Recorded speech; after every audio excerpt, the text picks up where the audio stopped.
Hello and welcome back to another episode of Wildwood Zoo. This is episode 11 and as you saw from the previous video, I'm building the African Horns habitat. I forgot the name of it, but I got there in the end. Um, this features the wildebeest, the black and the blue, and the African buffalo. This is quite a lush habitat. It took me an hour and a half to make, but I've sped it up. But yeah, the preview shows quite well, incorporating all the areas, a bit of an arid area, which is where the black buffalo live, and the blue wildebeest, no, the black wildebeest live in more arid areas, and the blue wildebeest live near more wetland sort of areas. Um, so yeah, well, like the Serengeti's are like flooded areas. But yeah, um, I hope you enjoyed today's video. If you could leave a like and subscribe, that would be greatly appreciated. Off camera, as you saw, I did a little bit of work. I upgraded the Nile monitor habitat, which I'm going to do because we had the Nile equa. I thought we'll do Nile monitor just because we don't have a reptile, and I'm planning to exhibit like a little house because I'm not very good at building shelters, like buildings at all. So I like using blueprints. I'm gonna this series. I'm gonna practice doing it. So the buildings are gonna be god awful, but it is what it is. So yeah, I use this African fence pack I downloaded off the Steam Workshop. Forget the name of it. But yeah, and then I delete this bit I'm doing now later on. Yeah, it took me a while to do the fence. And then it's near the end of the video I decorate. If you want to skip to that bit, I don't mind. But yeah, I don't really. This habitat is probably the best habitat I've ever made. I absolutely love it. It's lush to a point where it looks like a grasslands, but also helps incorporate it into this area. Because I want it to be very lush. Because don't forget, I'm not that good at making open habitats and realistic ones. So yeah. I've checked the traversability and they're fine. Yeah, you can see me trying to, if I can fit an exhibit there, because I was thinking of doing one, but I can't. But yeah, if you've got any creature recommendations, the next episode, I've got no idea what I'm doing. I'll probably do the null monsters, but if I have another idea, I'll do that. But yeah, I'll pop in the middle of the video. I might even be talking after this, but yeah, I'll be mainly talking some facts about three creatures, that being the black wildebeest, the blue wildebeest, and the buffalo. So yeah, I hope you enjoyed today's video, and I will see you in a minute.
Hello again, and welcome to the part of the video where I talk a little bit about the wildebeest and what was it?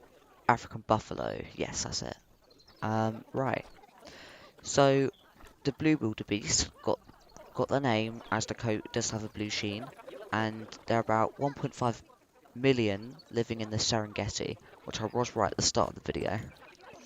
They are widespread in many areas of Africa, so they range from the north all the way down to the south, which is usually the east and the west. They usually get separated. Um, the main defense from predators is living in a group. They stick in herds. They they are known for their drought migrations, but they also are known for the amount that go on the migration at one time.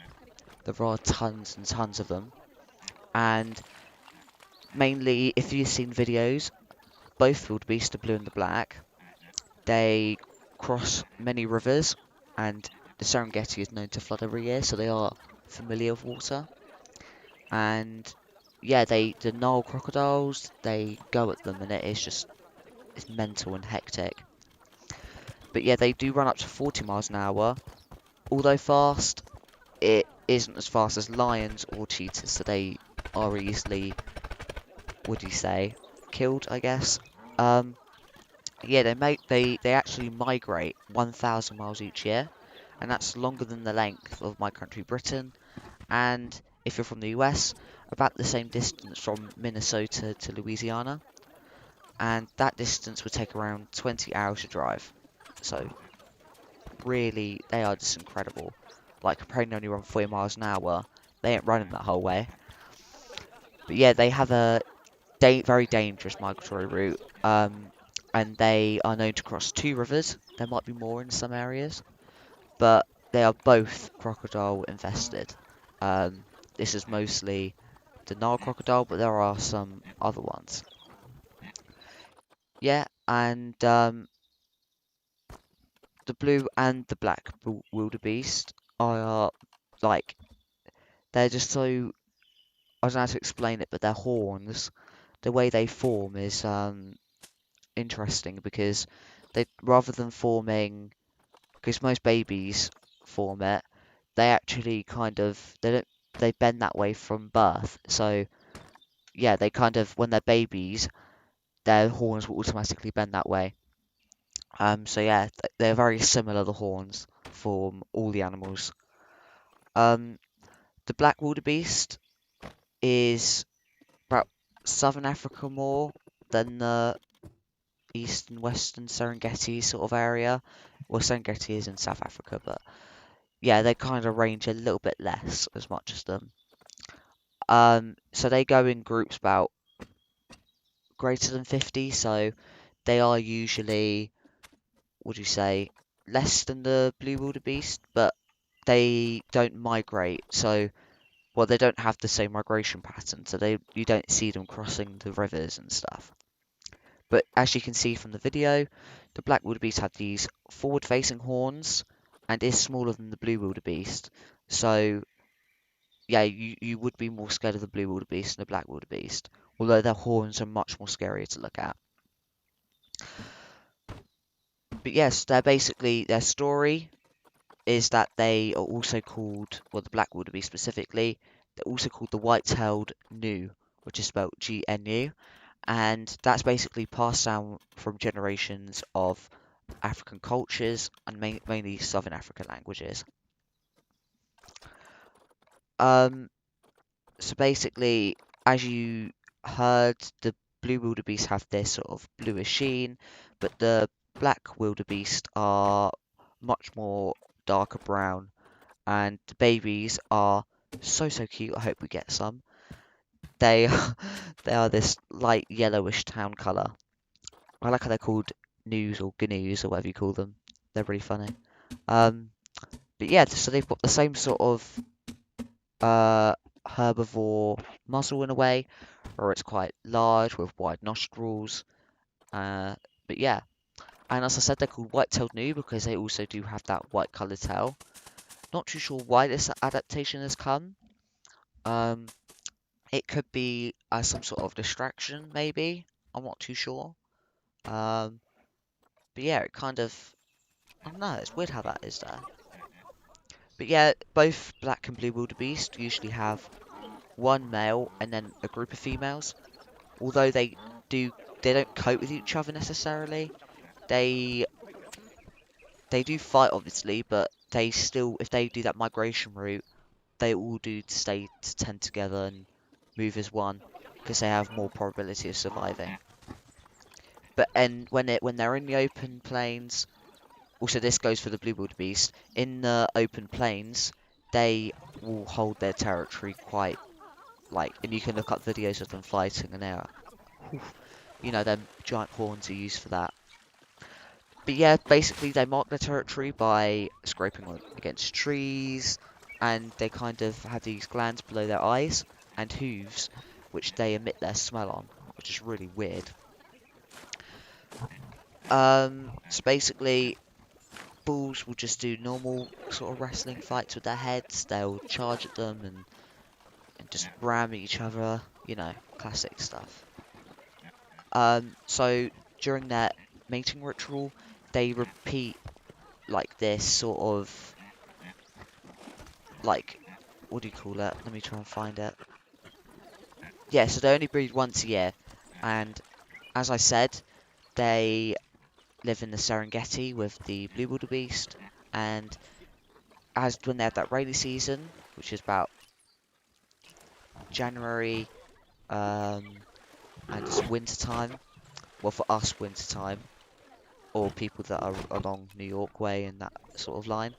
Yeah, so that's from about December, yeah, just October really, and from there on.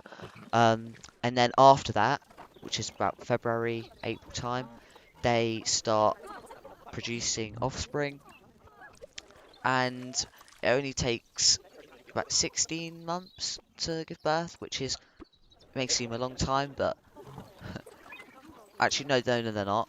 They are 8.5 months. I doubled that. 8.5 months they take. So yeah, but the mother will stay with their baby and the males will just run off. Unlike the poor tigers where they both look after their young and then they kind of separate ways. Really sad. But yeah, that's it for the wildebeest really. Oh, I could say that, yeah. Here we go. So black wildebeest eat bark, flowers, leaves, and shoots. And as I said, they live in more arid conditions, which is why they have their bushes and shrubs to feed on, while the blue wildebeest will feed on very long grasses like the African buffalo. But they will eat similar things as well if they can. The threats to these wildebeest are usually hunters and the natural predators. So even though there's less black wildebeest, about 20,000 in the wild, there's still that constant depletion of their population. Um, and as you heard, they get killed by crocodiles, humans, lions, leopards, hyenas, probably cheetahs. But yeah, most of the time the crocodiles will just attack the young, the old, and the sick. But that could be when they're drinking water or when they're crossing the river in the case of the blue wildebeest. Lions are large enough just to eat anything, but the leopards and hyenas, and I imagine the cheetahs will generally go for the calf, which is kind of sad. Both of them are categorised by the IUCN as least concern, so doesn't matter. But one thing that they do try and sustain is that the black and the blue wildebeest try not to get on with each other because they do hybridize, and it can't. But yeah, they just sound like goats, and they're just the goats of Africa, really, if you think about it. Just a fancy goat bison thing. I don't know. Anyway, moving on to the buffalo. There are multiple types of buffalo. First off, there's only one in Africa, but there are 4 distinct subspecies. There's also a 5th one that doesn't seem to be accepted. You've got the forest buffalo, the West African savanna buffalo, the Central African buffalo, and the southern savanna buffalo, also known as the Cape buffalo. And in the game, we seem to have like the Cape buffalo, and a little bit look like the forest buffalo. Well, not the forest buffalo. Pretty sure that is orange, the females. But yeah, they range in colour, but the ones we have in game are usually a large dark brown to black, and they've got their big droopy ears and their giant horns, which curve upwards. I'm pretty sure they can range from 5 foot from their shoulders, and the females are usually smaller than the males. As I said before, they do eat the tall, coarse sand. The Cape buffalo is usually, well, it says in their subspecies name, but they are from eastern southern Africa. So they are also within the area of the Serengeti. I think, yeah, they are. And they are also always near water. They, unlike there's a water buffalo, which we have in the game, although that's Asian, they have, like, they are known to be water buffaloes as well. But I don't think they do as much migratory stuff as the wildebeest. Um, the horns on the buffalo indicates whether how old they are, what gender they are, and the females and young males don't have the hard shielding that protects the base of the skull. As you'll see, the females kind of just have it at their sides. The males will go all the way over their skull, and that's to protect them for when they clang together in their fight to win the females. But Cape buffaloes are extremely social and live in large mixed herds of up to 2,000 members. So that is a lot, like a lot. Both sexes have a separate hierarchy, with males dominant over females. Members of the same subgroup will stay in direct contact with each other and will often sleep with their heads resting on one another, which is really cute if you look up a picture of them. They are just so cute when they're all huddled up together.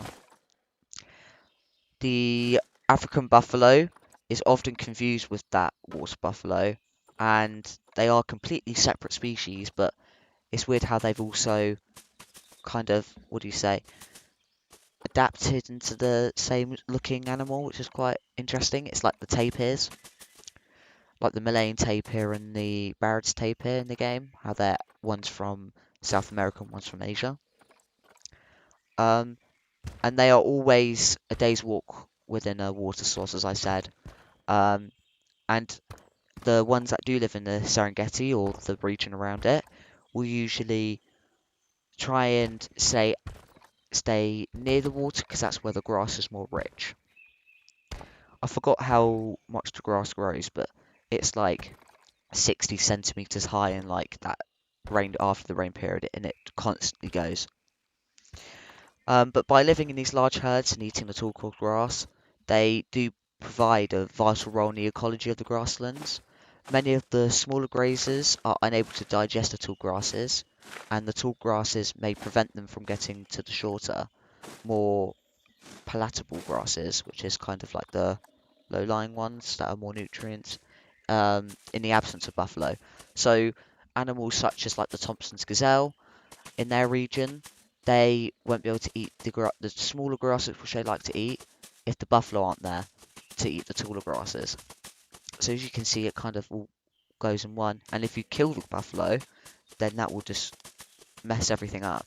So that's very important why, and lucky in many countries where when one species goes extinct, it doesn't provide too much of an important role. So for example, the rhinos, they're going bad, but luckily there are other animals that also do their roles. But as I said, they do the same thing as these buffalo, but they're not in the biggest herds they used to be. So it's going to take a while for them to come back. And if you can imagine the buffalo like having, well, the wildebeest having like over a million, the blue wildebeest that being population, you can imagine how much like that consists of.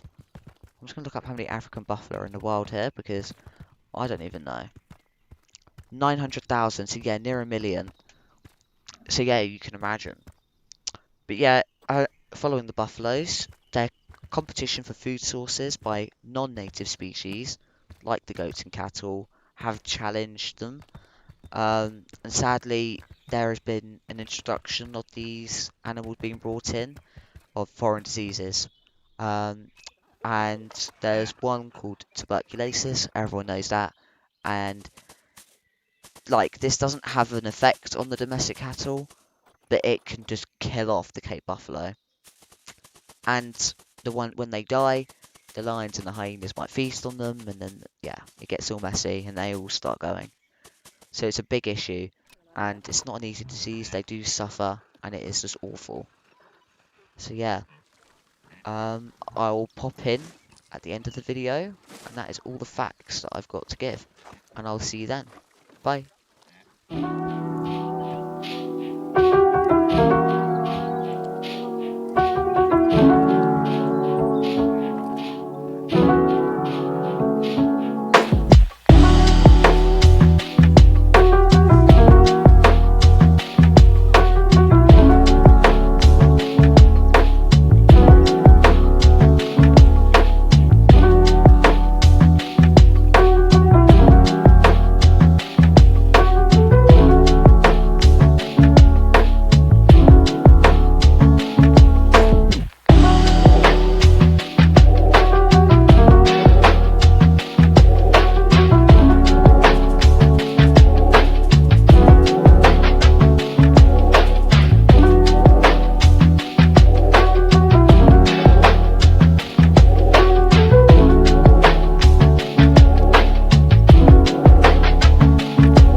Hello again, and welcome to the end of this video. Thank you for watching. If you could please leave a like, subscribe, and comment for any feedback I could improve my videos. This one is a longer video. I shortened it as much as I can. I like to aim around 20-minute mark and definitely below 30 minutes. But I don't mind if you want it a little bit slower. I try and slow down the parts which I find more interesting, which are habitat decoration, which is probably why I'm so good at it. Well, that's big-headed of me, but I've gotten very used to placing all the plants and knowing them all now, but I haven't with the building, so I will definitely improve on that, and this will help me dramatically. So yeah, if you could leave a comment on what species you might want me to do next. Obviously I said we're going to do rhinos. I'm not too sure about African elephants, because we're doing the Indian elephant soon. I've got to come back to that, but I'm thinking I might do that later, because I don't really want to keep going in the tropical area because I'm getting a bit tired of it. But yeah, I hope you enjoyed this video, and I'll do the Nile monitor habitat I think next episode. So yeah, see you then. Bye.